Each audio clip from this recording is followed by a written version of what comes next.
إن الحمد لله نحمده ونستعينه ونستغفره ونعوذ بالله من شرور أنفسنا ومن سيئات أعمالنا من يهده الله فلا مضل له ومن يضلله فلا هادي له وأشهد أن لا إله إلا الله وحده لا شريك له وأشهد أن سيدنا ونبينا ومولانا محمدا رسله بالحق بشيرا ونذيرا أما بعد فإن أصدق الحديث كتاب الله وخير الهدي هدي محمد صلى الله عليه وسلم وشر الأمور محدثاتها وكل محدثة بدعة وكل بدعة ضلالة وكل ضلالة في النار. أعوذ بالله السميع العليم من الشيطان الرجيم. بسم الله الرحمن الرحيم. يا أيها الذين آمنوا كتب عليكم الصيام كما كتب على الذين من قبلكم لعلكم تتقون. سبحانك لا علم لنا إلا ما علمتنا إنك أنت العليم الحكيم. رب زدني علما وارزقني فهما. رب زدني علما. رب اشرح لي صدري ويسر لي أمري واحلل عقدة من لساني يفقهوا قولي. وعن أبي هريرة رضي الله تعالى عنه قال قال رسول الله صلى الله عليه وسلم من صام رمضان إيمانا واحتسابا غفر له ما تقدم من ذنبه. رواه الشيخان. محترم حاضرین، سامعین اعظام، ساری تعریف بڑائی بزرگی مسلح وحدہ لا شریک لہ کے لیے لائق و سزاوار ہے، جو ہم سب کا خالق و مالک و مربی و پالنہار ہے، جس نے ہم پر بڑا انعام و اکرام کیا، احسان کیا کہ اس نے ہمیں اور آپ کو ماہ رمضان تک کے پہنچایا. یہ ہمارے لیے بڑی خوش نصیبی کی بات ہے اور بڑی سعادت مندی کی بات ہے، ورنہ اس پر ہم اللہ تعالیٰ کا کتنا شکر ادا کریں یہ کم ہی کم ہے. یہ اور بات ہے ہمیں اس کا احساس نہیں ہے کہ یہ رمضان المبارک کا ماہ مطلب کیا ہے. یہ رمضان المبارک کتنی بڑی خیر و برکت کا مہینہ ہے. آپ یہ جانتے ہیں یہ سارے مہینوں کا سردار قرار دیا گیا ہے، یعنی محرم، صفر، ربیع الاول سے لے کر کے ذی الحجہ تک کے جتنے مہینے آتے ہیں اور شعبان کے بعد یہ رمضان المبارک کا مہینہ کیا ہے، سارے مہینوں کا سردار ہے. جس طرح سے اللہ رب العالمین کی اپنی الگ سنت ہے اور طریقہ ہے، جس کو چاہے جو مقام عطا فرما دے، جس کو چاہے جس جگہ کو چاہے معزز و محترم بنا دے، جیسے اس نے مکہ المکرمہ کو کیا. اسی طرح جس انسان میں سے جس کو چاہے اللہ رب العالمین چوائس کر لے اور محمد الرسول اللہ صلی اللہ علیہ وسلم کو امام الانبیاء بنا دے، اسی طرح سے اللہ تبارک و تعالیٰ نے سید الشہور بنا دیا، سید الشہور ماہ رمضان کو بنا دیا. رمضان المبارک کے مہینے کو مہینوں کا سردار، سارے سالوں کا سردار قرار دے دیا. بہرحال اللہ رب العالمین نے یہ رمضان المبارک پہلے رمضان کا معنی یہ لفظ رمضان سے بنا ہے. رمض کا معنی ہوتا ہے جھلسنے کے، اور ترمز الفصال عربی زبان کے اندر اونٹنی کے بچے کے لیے استعمال کیا جاتا ہے۔ جب اونٹنی کا بچہ تھوڑی سی دھوپ ہوتی ہے تو اس کے پاؤں جلنے لگتے ہیں اور وہ تھوڑی سی حرارت اور گرمی کو برداشت نہیں کر پاتا ہے۔ ایسے وقت میں ترمز الفصال اس اونٹنی کے بچے کے لیے کہا جاتا ہے، یعنی اس کے پاؤں جھلسنے لگے، جلنے لگے۔ رمضان المبارک کی جب فرضیت ہوئی تھی تو یہ رمضان انتہائی گرمی کے زمانے میں بڑی شدت کی گرمی ہو رہی تھی، صحابہ کرام بھوک سے پیاس سے نڈھال ہو جایا کرتے تھے۔ اس وقت اس لفظ کا استعمال کیا گیا تھا، رمض سے، اسی اونٹنی کے بچے کے لفظ سے رمضان کا لفظ استعمال کیا گیا ہے۔ ساتھ ہی اس ماہ کو مبارک بھی کہتے ہیں، رمضان المبارک، برکت والا مہینہ، خیر والا مہینہ، یعنی جتنے مہینے ہیں سب میں اللہ رب العالمین نے سب کی الگ خصوصیات ہے، لیکن ان سارے مہینوں میں سب سے اہم خصوصیت اور سب سے زیادہ فضیلت اور برکت جس مہینے کی ہے یہ رمضان المبارک ہے۔ اس کو بابرکت قرار دیا گیا اس لیے کہ ہمارے اسلاف اس مہینے کے لیے تیاریاں کرتے تھے، یہ مہینے کے لیے آرزو اور تمنائیں کیا کرتے تھے اور 6 مہینہ لگاتار دعائیں کرتے تھے، اللہم بلغنا رمضان، اے اللہ مجھے رمضان تک کے پہنچا دینا، اللہ رمضان لے آنا، رمضان کا زمانہ دے دینا، رمضان کے ایام گزارنے کا موقع دے دینا، اللہ مجھے اس سے پہلے فوت نہ کرنا۔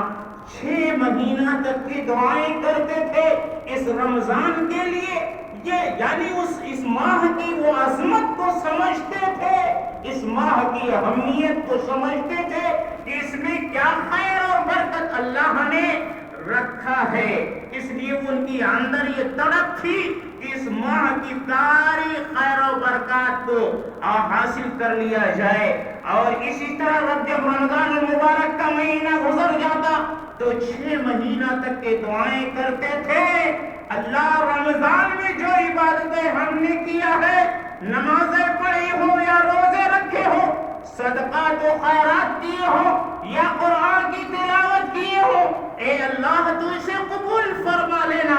یہ ہمارے سلف صالحین کا انداز تھا، ان کا یہ عمل تھا۔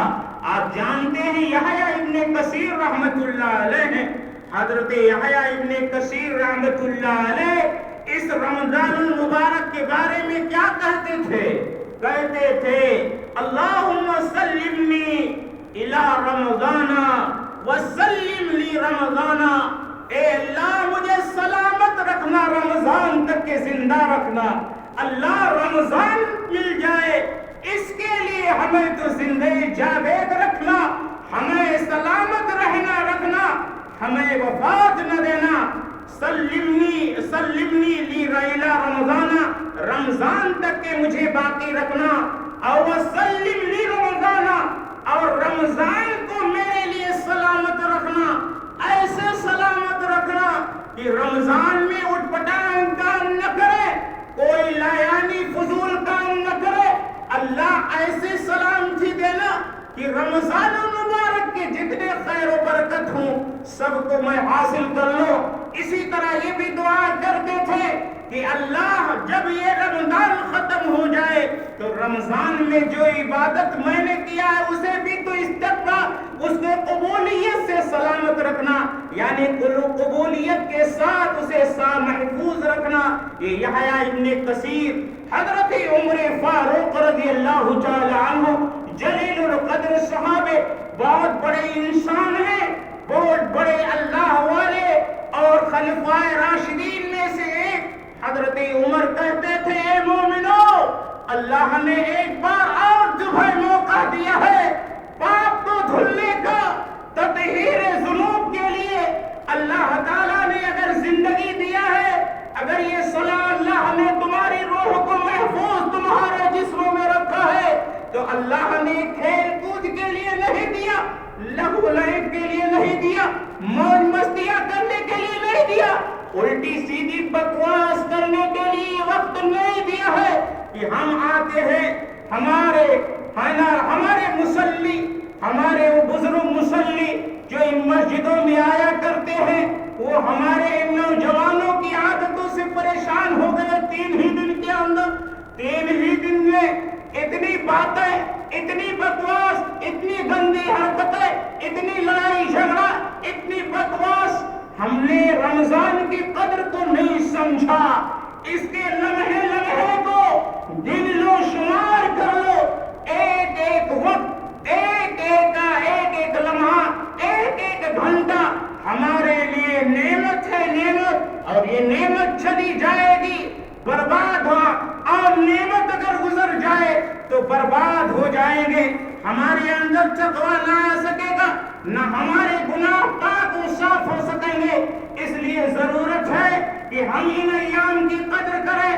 آج دیکھو ہمارے کتنے اسلاف تھے، ہمارے کتنے بھائی بہن تھے، ہمارے کتنے پڑوسی تھے، ہمارے کتنے اعزاء و اقارب تھے جو کل کی رمضان میں ہمارے ساتھ تھے، ہمارے ساتھ نمازیں پڑھا کرتے تھے، ہمارے ساتھ قرآن پڑھتے تھے، ہمارے ساتھ تراویح کی نماز ادا کیا کرتے تھے، لیکن آج وہ ہمارے درمیان نہیں ہے۔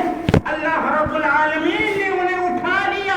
اللہ تعالیٰ نے اگر ہمیں اور آپ کو زندگی دیا ہے اور ہمیں یہ فرصت دیا، یہ ٹائم دیا ہے، یاد رکھو یہ بہت بڑی غنیمت ہے، یہ بہت بڑی انعام ہے، یہ بہت بڑی بخشش کا موقع ہے، یہ رحمتوں کا مہینہ ہے۔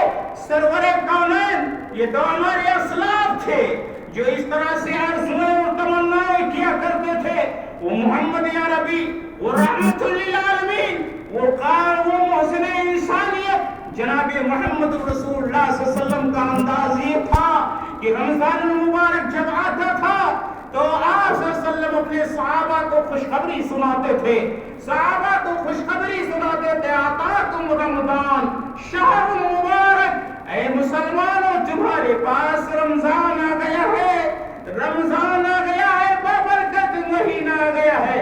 برکت کا معنی ہم نے نہیں سمجھا، اس برکت کے معنی کو سمجھنا ہے تو رسول پاک صلی اللہ علیہ وسلم کی ہسٹری کو دیکھو۔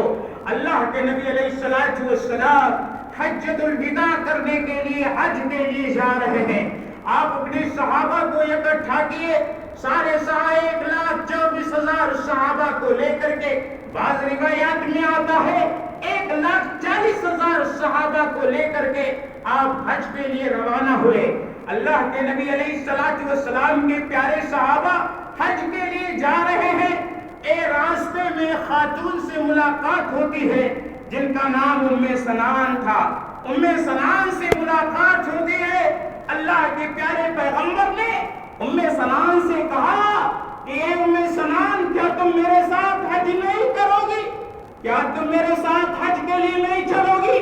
ام سنان نے کہا اے اللہ کے نبی، میرے پاس 2 گھوڑے ہیں، ایک گھوڑے پر میرے شوہر شریک سوار ہو کر کے آپ کے ساتھ حج کے لیے جا رہے ہیں، اور دوسرا گھوڑا ایسا ہے جس کے اوپر میں پانی لایا کرتی ہوں اور چارہ دانہ اور بچوں کی روزی روٹی کا انتظام کیا کرتی ہوں۔ اے اللہ کے پیارے پیغمبر، میں آپ کے ساتھ حج میں نہیں جا سکتی، اگر میں آپ کے ساتھ حج میں چلی گئی تو اس کے بعد میرے بچے بھوکے رہ جائیں گے، پریشان ہو جائیں گے۔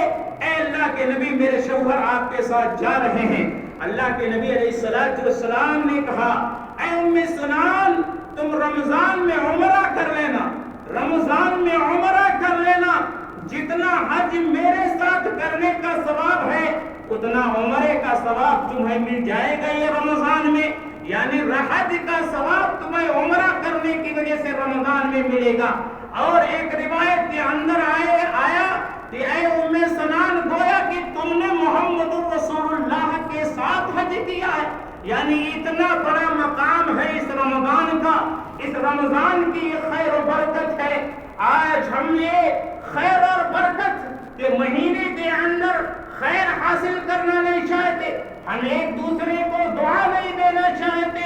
حضرت امام حسن رحمت اللہ علیہ کہا کرتے تھے کہ اے لوگوں، جب حرام کھاتے کھاتے دل کالا ہو جائے، دعائیں بے اثر ہو جائے، دعائیں اللہ چہرے پہ مار دیا کرے، تو ایسی صورت میں دوسروں کو دعائیں دو۔ اگر تمہاری دعا اللہ نہیں قبول کر رہا ہے، تمہاری دعا رد کر دی جا رہی ہے، تو ایسی صورت میں ایک راستہ تمہارے لیے یہ نکلا کہ تم دوسرے کو دعائیں کرو۔ تو وہ دعائیں جب تم دوسروں کو دعائیں دو گے تو یہ فرشتہ جب اس کے بعد جو تمہارے کندھے پہ کھڑا ہوتا ہے، جو تمہارے کندھے کے قریب ہوتا ہے، جب تم کسی بھائی کو دعا دو گے، خیر کی برکت کی دعا دو گے، تو یہ کندھے والا فرشتہ تمہارے لیے کرے گا۔ وَلَكَ مِثْلُ هَذَا، تیرے لیے بھی وہی جو اس کے لیے۔ اگر آپ کسی کے گھر مکان کو دیکھ کر کے ہم دیکھتے ہیں تو اس کے اوپر آپ کو اچھا لگے تو آپ بارک اللہ کہیے۔ اگر آپ کی کسی کو شکل و صورت اچھی لگے تو آپ اس کے اوپر بارک اللہ کہیں۔ اگر آپ کو کسی کا تجارت اور کاروبار اچھا لگے تو آپ اس کے اوپر بارک اللہ کہیں۔ اگر آپ کو کسی کی علم و حکمت اور دانائی اچھی لگے تو آپ بارک اللہ کہیں۔ جب آپ بارک اللہ کہیں گے تو ایسی صورت میں وہ فرشتہ تمہارے لیے بھی برکت کی دعا کرے گا اور کہے گا اللہ اس کو بھی یہی برکت عطا فرما دے۔ اللہ کے نبی نے فرمایا یہ مہینہ اللہ کے نبی نے کہا اے صحابہ آ گیا ہے تمہارے پاس رمضان مبارک مہینہ آیا، قد فرض اللہ علیکم صیامہ، اللہ نے تمہارے اوپر اس کے روزوں کو فرض قرار دیا ہے، اور یہ وہ مہینہ ہے جس میں شیاطین قید کر لیے جاتے ہیں اور جنت کے دروازے کھول دیے جاتے ہیں اور جہنم کے دروازے بند کر دیے جاتے ہیں۔ اس ماہ کے اندر ایک رات ایسی ہے جو 1000 مہینوں کی راتوں سے بہتر ہے۔ من حرم خیرہا فقد حرم، اللہ کے نبی نے بتایا کہ جو آدمی اس مہینے کی ایک رات سے، ایک دن سے اس کی اجر کو، اس کی خیر کو، اس کی برکت کو حاصل کرنے سے محروم رہ گیا، جانیے وہ پوری زندگی محروم ہی رہ گیا۔ وہ بڑا بد نصیب انسان ہے، وہ بڑا غرمہ نصیب ہے۔ اور ایسی صورت میں یہ بات ذہن میں رکھ لیجئے، اس سے بیشتر بھی آپ کے سامنے شاید یہ بات کہی گئی ہے کہ اگر آپ چاہتے ہیں کہ رمضان المبارک کے موقع پر آسمان سے اترنے والی برکت آپ کے گھروں میں ہو، آپ کے کھیتوں کھلیانوں میں ہو، آپ کے دکانوں میں ہو اور آپ کے بال بچوں میں ہو، یہ برکت آسمان سے اترنے والی تمہیں ہر جگہ مل جائے، تو اس برکت کو حاصل کرنے کے لیے کیا کرنا چاہیے؟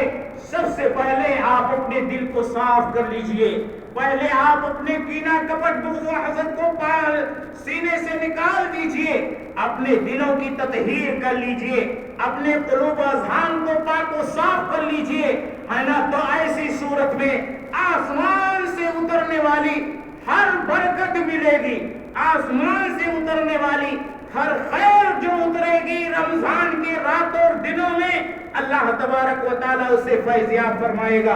اور دوسری بات یہ ہے کہ اگر آپ چاہتے ہیں کہ آسمان سے اترنے والی ہر برکت ہم کو ملے، ہر خیر ملے، ہمارے گھر مکان میں اجالا روشنی ہو جائے اور برکتوں کی دریا بہنے لگے، تو ایسی صورت میں وَأَحِبَّ لِلنَّاسِ مَا تُحِبُّ لِنَفْسِكَ، جو اپنے لیے پسند کرو وہی اپنے بھائی کے لیے بھی پسند کرو۔ یہ رمضان المبارک کیا ہے؟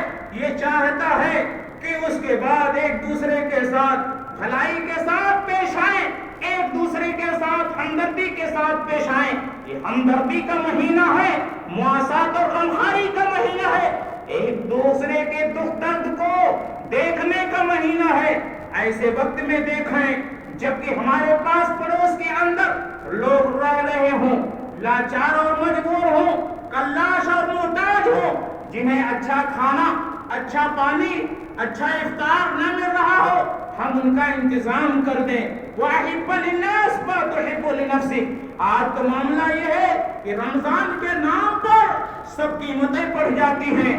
رمضان کا سبزی والے کی سبزی کی قیمت بڑھ گئی، پھل والے کے پھل کی قیمت بڑھ گئی، کپڑے والے کے کپڑے کی قیمت بڑھ گئی، جوتا چپل والے کی قیمت بڑھ گئی، سلائی والے کی سلائی کی قیمت بڑھ گئی، یعنی رمضان کے موقع پر جبکہ ہمیں یہ حکم دیا گیا ہے وَأَحِبَّ لِلنَّاسِ مَا تُحِبُّ لِنَفْسِكَ، اگر آپ چاہتے ہیں کہ آسمان سے اترنے والی خیر آپ کو ملے تو آپ کیا ہے ہمدردی کے ساتھ پیش آئیے، اور جو اپنے لیے چوائس کریں، اپنے لیے پسند کریں، وہی اپنے بھائیوں بہنوں کے لیے، اپنے پڑوسیوں کے لیے، اپنے قریبی لوگوں کے لیے پسند کریں۔ اور تیسری بات، اگر ہم چاہتے ہیں آسمان سے اترنے والی خیر و برکت ہمارے گھروں میں آئے اور وہ خیر کے ذریعے بہیں جس میں ہم چلیں، ہمارے بچے چلیں، ہماری بیوی چلے، ہمارے روزی روٹی میں اضافہ ہو، تو ایسی صورت میں آپ وہ صدقہ کیا کریں جو اللہ نے آپ کو نوازا ہے۔ آپ نے جو دیا، اللہ نے جو دیا ہے اس میں سے تھوڑا بہت نکالتے رہیں تو اللہ تعالیٰ آسمان سے اترنے والی ساری رحمتیں اور برکتیں بھیجے گا۔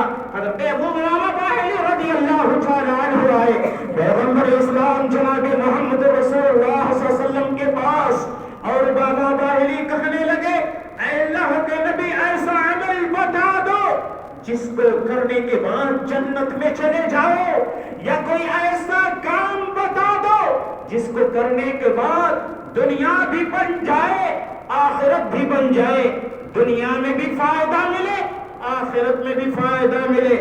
آپ نے کہا اے ابو امامہ باہلی علیک بالصیام فإنہ لا عدل لہ، روزہ رکھا کرو، روزہ رکھنے کے برابر کوئی عمل نہیں ہے، اس کے مقابل کوئی عمل نہیں ہے۔ روزہ جب رکھتا ہے آدمی، کیوں؟ تو اسے فرشتوں کی دعائیں ملتی ہیں، فرشتوں کی دعائیں ملتی ہیں۔ جو آدمی روزے کی حالت میں ہوتا ہے اللہ کے فرشتے اس کے لیے مغفرت کی دعا کرتے ہیں، اور اتنے پہ بس نہیں بلکہ آگے کہا گیا کہ اگر آپ فرشتوں کی دعائیں اللہ کی رحمت لینا چاہتے ہو تو السحور کلھا برکہ، سحری کھایا کرو، بغیر سحری کے روزہ نہ رکھو، سحری میں تھوڑا ہی بہت کھاؤ لیکن کھایا کرو، سحری چھوڑو نہ، اگرچہ پانی کا ایک گھونٹ ہی کیوں نہ ہو، کیونکہ اللہ ان اللہ و ملائکتہ یصلون علی المتصحرین، کہ اللہ اور اس کے فرشتے سحری کھانے والوں پر برکت و رحمت کی، مغفرت کی دعا کرتے ہیں، بخشش کے لیے دعا کرتے ہیں۔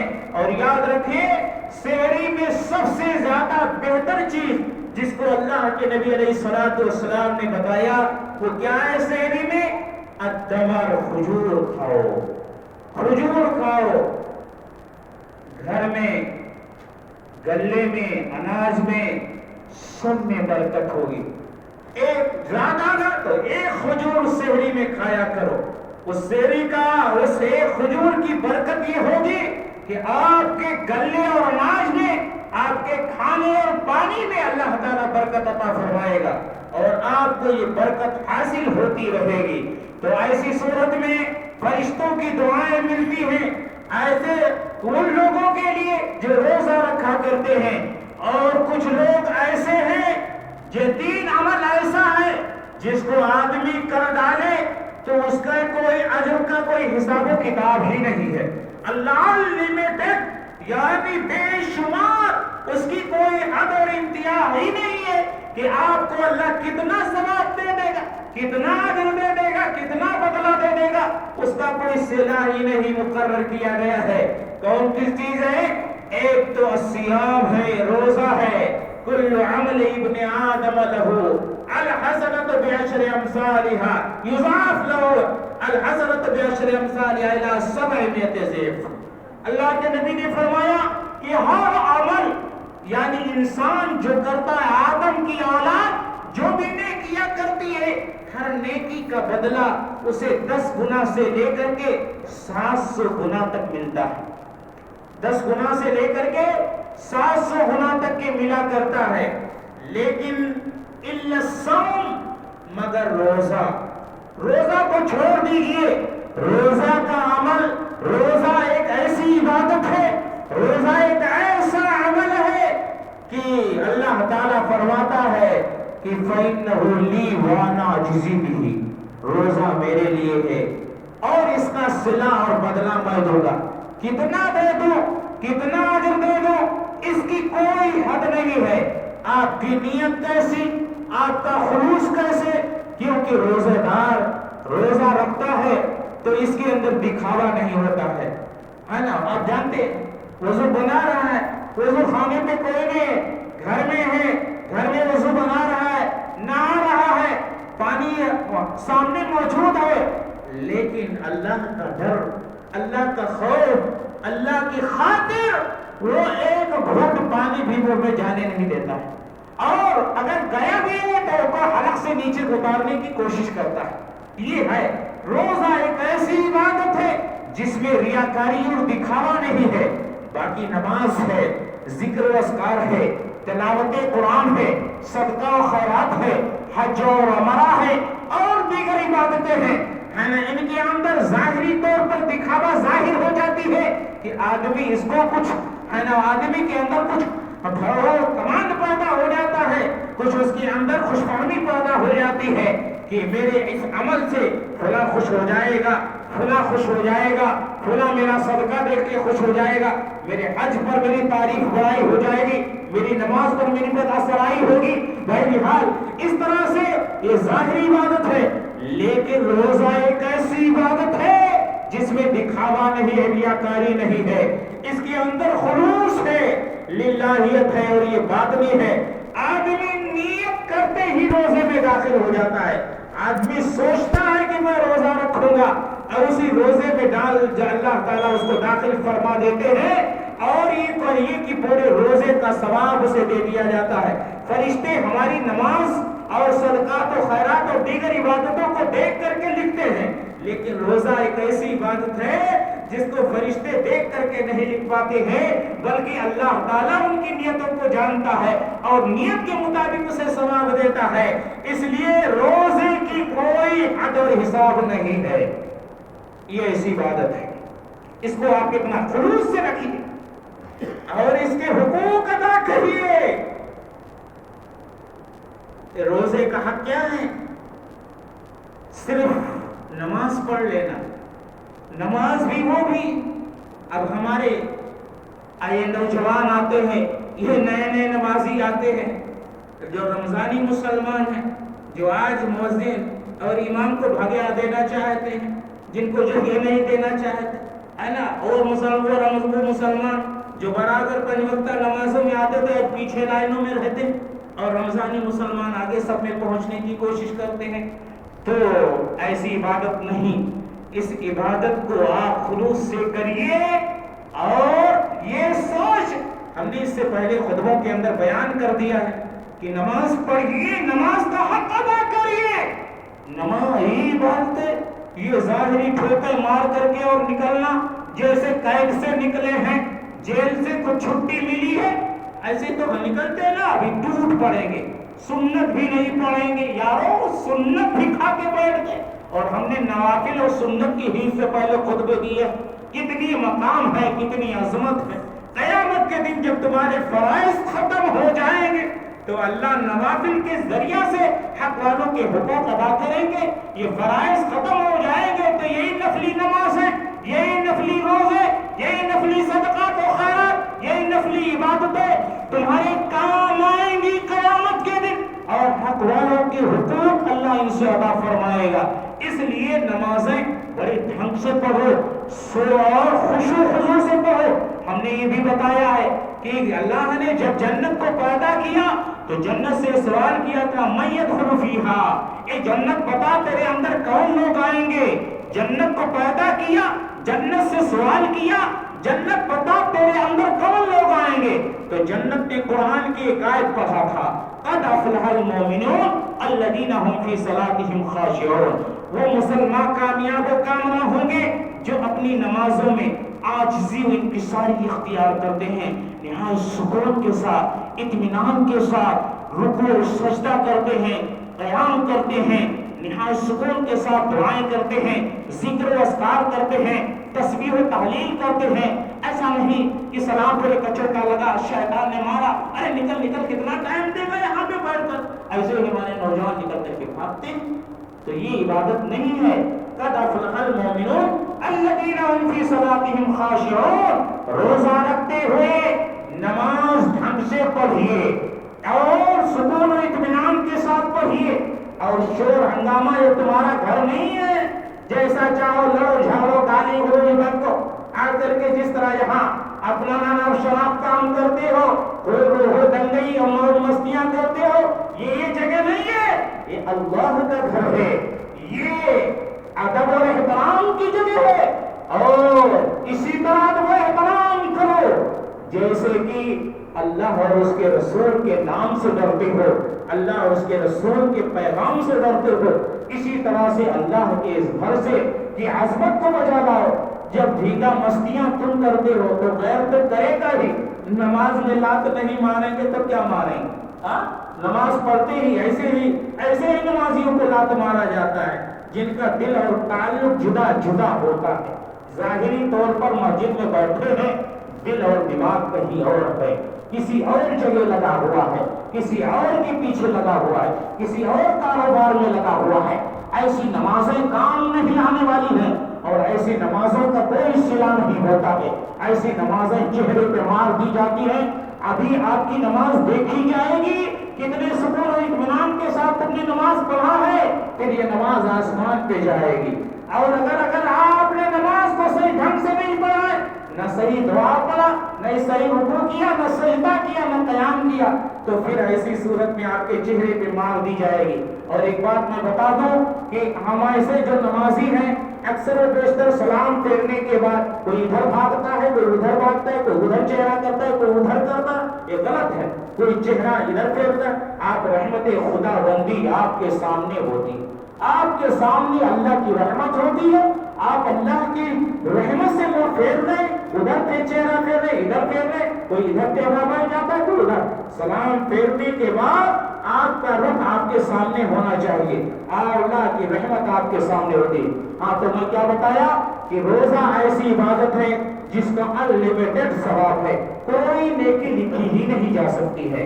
لیکن اس کے شرائط کو، اس کے آداب کو بجا لائیے، اس کے جو حقوق ہیں اسے ادا کریے، ہے نا. اور آنکھ، کان، ناک، دل، زبان سب کی حفاظت ہو. آنکھ سے غلط چیز نہ دیکھیں، ہے نا، خلاف شرع منظر نہ دیکھیں. کان سے گانا گانا ہے، ناچ ہے، میوزک ہے، گالی ہے، غیبت ہے، چغلی ہے، جھوٹ ہے، یہ سب نہ سنیں، ہے نا. کان کی بھی حفاظت کریے، اس کا بھی روزہ ہے. ہاتھ سے کسی کو اذیت اور تکلیف نہ پہنچائیں. پاؤں سے چل کر کے کوئی گناہ کا کام نہ کریں. اور دل کے اندر گندے وسوسے اور خیالات جو پیدا ہوتے ہیں اس سے توبہ کریے. اور یاد رکھو، ایک ایک لمحہ توبہ کریے. استغفر اللہ پڑھتے رہیے. یہ صبح سے شام تک کے اور افطار اور سحر کے ٹائم دو باتیں میں بتا دیتا ہوں. ان ٹائم کو ضائع نہ کرو. سحر اور افطار کے ٹائم یہ سحری کھائے میں لگ جاتے ہیں، افطار کی پکوان پکوانے میں تیاری میں لگ جاتے ہیں، انا کی پیسے تیار، اس کے بعد دسترخوان سجانے میں اور اس کے بعد اس کو دیکھنے میں کیا آئٹم لگا کیا نہیں لگا اس میں گزار دیتے ہیں. یاد رکھیے، بچوں کو بلائیے، گھر والوں کو جمع کریے اور افطار سے 10 منٹ پہلے 15 منٹ پہلے دسترخوان پہ بیٹھ جائیے اور خوب رو رو کر کے گڑگڑا کر کے اپنی پوری باتوں کو بیان کریے، اپنے گناہوں کا حوالہ دیجیے. اللہ میں نے ایسے ایسے کیا ہے، آج تو غفور الرحیم حکم الحاکمین ہے، سارے پاپ کو دھلنے والا تو ہے. اب اس دسترخوان پہ بیٹھا ہو، تو نے اپنے نبی کے ذریعہ وعدہ فرمایا ہے کہ سے افطار کے وقت جو مجھ سے مانگیں گے میں ان کی دعاؤں کو سنوں گا، ان کی دعائیں رد نہیں کی جائیں گی. اس لیے افطار کے وقت بیٹھ کر کے خوب دعائیں کریے. سحر کھانے کا ٹائم ہے، آدھا گھنٹہ 15 منٹ پہلے اٹھ جائیے اور خوب دعائیں کریے اور پھر سحر کھائیے. اللہ تعالیٰ ضرور یہ رمضان المبارک میں آپ کی دعائیں سنے گا اور قبول فرمائے گا. تو ایک عمل یہ ہے جس کا انلمیٹڈ ثواب روزہ، اور دوسرا فمن عفا واصلح فاجرہ علی اللہ۔ ایک آدمی جس نے ہم سے چھوڑ کھانی کیا، ہم کو مارا، ہم کو برا بھلا کہا، ہے نا، اس سے غلطی ہو گئی، ہم اسے درگزر کر دیں، ہم اسے معاف کر دیں، صلح صفائی کر لیں، تو اس عمل کا اجر ہم ایسا نہیں پیش میں آئے شیطان ہم کو برا کے اکٹھا کر دے، بھاگ کے مارنے کے لیے، لڑائی جھگڑا کرنے کے لیے، ہاتھ پائی کرنے کے لیے نہیں، اپنے آپ کو ہم کنٹرول رکھ کر کے اور پھر اسی طرح سے اسے درگزر فرما دیں، تو اس عمل کا ثواب اتنا ہے، اتنا کہ اس کا کوئی اجر اللہ تعالیٰ نے لکھا ہی نہیں، کہا فاجرہ علی اللہ، اس کا اجر اللہ کے ذمہ ہو گیا۔ اب کتنا آپ کی صلح صفائی پر، آپ کے عفو اور درگزر کر دینے پر، معاف کر دینے پر دے دیتا ہے، وہ اللہ جانے۔ اور تیسرا عمل کیا ہے؟ نون والقلم وما یسطرون ما انت بنعمت ربک بمجنون وان لک لاجرا غیر ممنون۔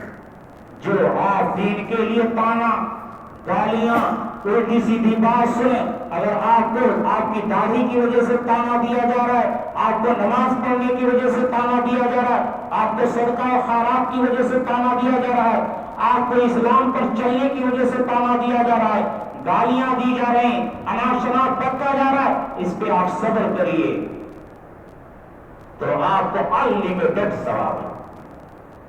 سنتے رہیے لوگوں کی باتیں سنتے رہیے اور صبر کرتے رہیے، انلمیٹڈ ثواب اللہ تعالیٰ دے گا۔ بہرحال ٹائم زیادہ، اللہ تعالیٰ سے دعا ہے اللہ ہم سب کو نیک و صالح عمل کی توفیق عطا فرمائے، اللہ رمضان المبارک کے روزوں کی قدر کرنے والا بنا دے، الہ العالمین رمضان کے روزوں کی پابندی کرنے والا بنا دے، الہ العالمین جس طرح تو نے فرمایا اسی طرح سے ہمیں روزہ رکھنے والا بنا دے، الہ العالمین ہمارے روزوں کو نمازوں کو قبول فرما لے، الہ العالمین ہم میں سے جو بے روزے دار انہیں روزہ رکھنے کی توفیق عطا فرما دے، الہ العالمین جو اس ماہ کے اندر رمضان المبارک میں بھی روزہ نہیں رکھتے اور نمازیں نہیں پڑھتے، اللہ انہیں توفیق دے دے، اپنا خوف پیدا کر دے، تقویٰ دے دے، پرہیزگاری دے دے کہ وہ بھی مسجدوں میں آ جائیں، تیرے سامنے اپنے بندگی کا اظہار کر سکے۔